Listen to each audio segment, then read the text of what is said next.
ரயில்வேயில் வேலை பார்த்த ஆளுக்கு எவனுமே இல்லைங்க. ஹாய் மக்களே, இன்றைக்கி நம்ம என்ன வீடியோ பார்க்க போகிறோம்னா 1964 புயலில் அழிஞ்ச தனுஷ்கோடியோட ஹிஸ்ட்ரியை பற்றி தான் நம்ம பார்க்க வந்திருக்கோம். இந்த 1964 புயல் வரும்போது இங்கே உள்ள ஊர் மக்களோட மனநிலை வந்து எந்த மாதிரி இருந்துச்சு, அவங்க என்னென்ன பார்த்தாங்க, அவங்க எப்படி அந்த புயலை வந்து ஃபேஸ் பண்ணாங்கிறத அந்த ஊர்க்காரங்கள்ட்டே நம்ம போய் கேட்டு நம்ம தெரிஞ்சுக்கலாம். இப்போ மொத்தம் எத்தனை பேர் தப்பிச்சிங்க? இப்போ எவ்வளோ பேர் இப்போ தப்பிச்சிங்க? அதுவும் நாங்கள் இங்கே வந்தது வந்து 3000 பேருக்கு மேலே தப்பிடுவோம். அது 1 லட்சம் பேருக்கு மேலே இருந்தது. சரி லட்சத்துக்கு மேலே இருக்கும் இங்கே இருந்த பொருள்.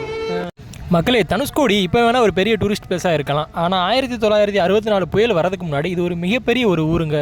இந்த ஊர் மக்களுக்கு தெரியாது நம்ம ஒரே நைட்லேயே நம்மளோட வாழ்க்கை வந்து இப்படி புரட்டி போடும்னு சொல்லிட்டு. இந்த 1964 இந்த புயல் வரதுக்கு முன்னாடி தனுஷ்கோடியில் 1 லட்சம் பேருக்கு மேலே வந்து வாழ்ந்திருக்காங்க. ஆனால் இப்போ வந்து இந்த ஊரில் வந்து யாரும் வந்து வாழலை. மக்கள் வாழ தகுதியற்ற இடமா வந்து இந்த ஊர் வந்து இப்போ மாறிடுச்சுங்க. இன்றைக்கி பார்த்தீங்கன்னா இந்த தனுஷ்கோடிக்கு ஒரு நாளைக்கு ஆயிரக்கணக்கான டூரிஸ்ட் வந்து போகிறாங்க. இந்த டூரிஸ்ட் பிளேஸ் தான் ஒரே நைட்லேயே பல ஆயிரம் உயிர் போன இடங்க. இறந்தவங்களோட பாடி மட்டுமே கிட்டத்தட்ட 2000 பாடிக்கு மேலே வந்து கரை ஒதுங்கிச்சாங்க. மக்களே, நம்ம வந்து இப்போ தனுஷ்கோடியோட லைட் ஹவுஸில் வந்து இப்போ நம்ம நிற்கிறோங்க. இங்கே நின்று பார்த்தோம்னா தனுஷ்கோடியோட டோட்டல் வியூ வந்து அப்படியே வந்து கவர் ஆகுங்க.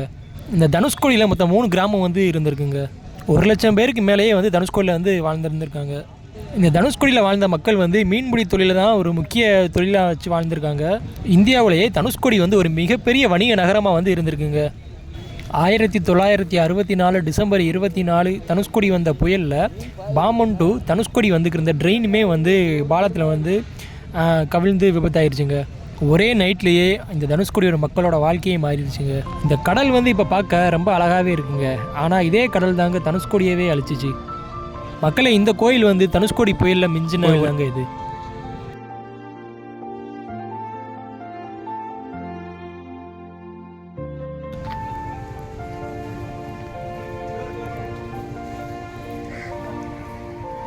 ரயில்வே ஸ்டேஷனா?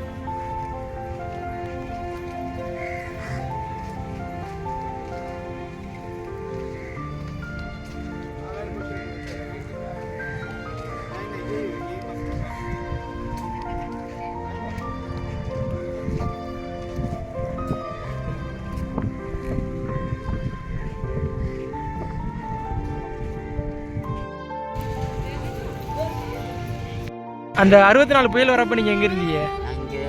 அப்போ உங்களுக்கு எத்தனை வயசு? 9 வயசு. 9 வயசில் அந்த புயல் வரப்போ என்ன மாதிரி இருந்துச்சு இந்த இடம்? நைட் 2 மணிக்கு அடித்து படத்தையே போய் செல்லா கொஞ்சம் ஒரு குட்டி மாதிரி இருந்துச்சு. சரி, அதை உத்திரவே இருந்தோம். பெரிய பெரிய மேடு எங்கே இங்கேயா?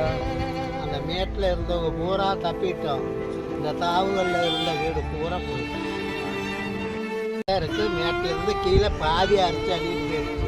பில்டிங் எல்லாமே அடிச்சு இறந்துருப்பாங்க. நிறைய பேர் இறந்துருப்பாங்கல்ல நிறைய பேர். அது நிறைய பேர் லட்சக்கணக்கில் இறங்கிட்டு அப்படியே குடும்பத்தோட வீட்டோட அரிசிட்டு போயிடுச்சு. அப்புறம் அப்படியே சங்கிலியோட படுத்து கிடந்துச்சு. 30 சங்கிலி போட்டுருந்துச்சு.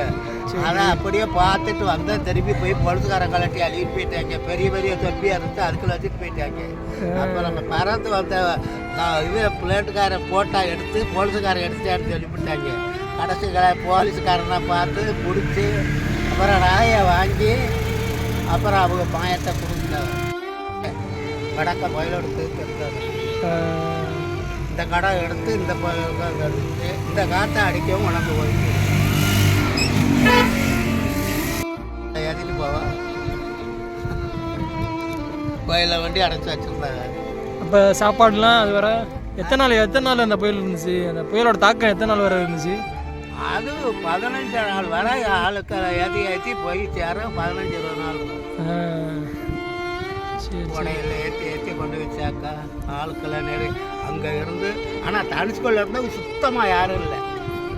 எல்லாருமே இப்பவுமே அப்படியே அழிஞ்சிருச்சு. இதிலிருந்து அங்கிட்டு போக இருந்த பூரா வலிச்சு அழிட்டு போயிடுச்சு. இப்போ நீங்கள்லாம் எப்படி தப்பிச்சிங்க? நாங்கள்லாம் அங்கிட்டு இருந்தோம்.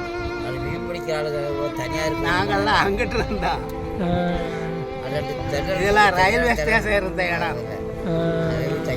இது ரயில்வே ஸ்டேஷன் இருந்த இடம்.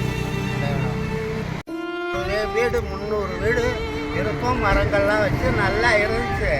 ஆனால் எப்படித்தான் அந்த புயல் வந்த பிறகு இந்த திடெல்லாம் கரைச்சிச்சுன்னு தெரியல. அந்த புயல் வரும்போது அறிகுறி மாதிரி இருக்குமா? சிம்டம்ஸ் அறிகுறி இருக்கும்ல? சரி, அறிகுறி ஒருத்தருக்கு தெரியல. அறிகுறி அறிகுறிலாம் எதுவுமே தெரியல, திடீர்னு வந்துருச்சு. திடீர்னு நைட்டில் வந்து அப்போ எப்படி நான் தூங்கி இருந்தி வீட்டில்?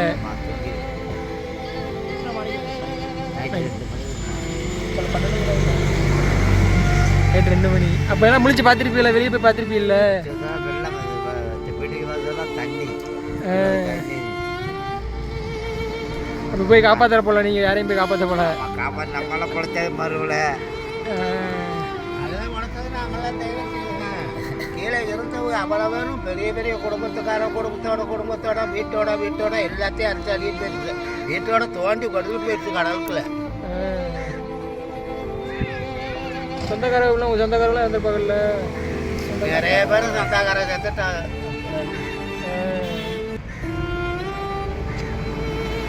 உங்கள் பேர் என்ன? உங்கள் பேர்? என் பேர் முத்துக்கனி. முத்துக்கனி. உங்கள் பேர்? கருப்புசாமி. நீங்களாம் அந்த புயலை தப்பிச்சவங்க. ஏன் போயிடுச்சு, ரயில் வண்டியே கொண்டுட்டு போயிடுச்சு, எல்லாத்தையும் கட்டி இட்டு எல்லாத்தையும். அதை வச்சு 3 வருஷத்துக்கு பிறகு அப்புறம் சட்டை ரோதையெல்லாம் தோண்டி எடுத்தாங்க. கிஞ்செல்லாம் பிறஞ்சிருந்து கீழே பொட்டி ஒரு தகடோட பார்க்கல. பொட்டியோட அப்படியே வண்டியோட போயிட்டாங்க. வண்டியில் வந்தவங்க யாரும் தப்பல.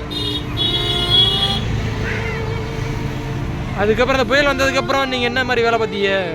புயல் வந்த பிறகு இந்த இருந்தும் மறுபடியும் அதே வேலையை தான் பார்த்தோம். மீன் வாங்கினோம், கருவாடு வாங்கினோம், வித்த வேலையோட மீன் இருந்தோம். அப்புறம் பார்த்தா அந்த கடையில் வச்சுக்கிட்டு பார்த்தோம். அதுக்கப்புறம் அந்த புயல் வந்ததுக்கப்புறம் மறுபடியும் எதுவும் வரல? மறுபடியும் புயல் எங்கே வந்துச்சு? வரும்னு சொன்னாங்க, ஆனால் வரலை. அது வந்து 60 வந்து கடத்தண்ணி ஊரை கடத்தண்ணி வாங்க எல்லாரும் சொன்னாங்க. ரொம்ப பேர் இங்கே இருந்து போனால் போயிட்டு போகிறோம்னு இருந்தாங்க. இப்போ என்ன இங்கே வீடுகள்லாம் இருக்குதுண்ணே? கொஞ்சம் சென்ட்ரிங் போடக்கூடாது, கட்டலாமா? அந்த மாதிரி கட்டலாம், அதெல்லாம் கட்டலாம். தனுசுபடி இருக்கையில் இந்தக்கிட்ட 3-4 சந்து இருந்துச்சு. 4 பசு பரவாயில்ல மாதிரி எத்தனையோ வீடு போட்டாசு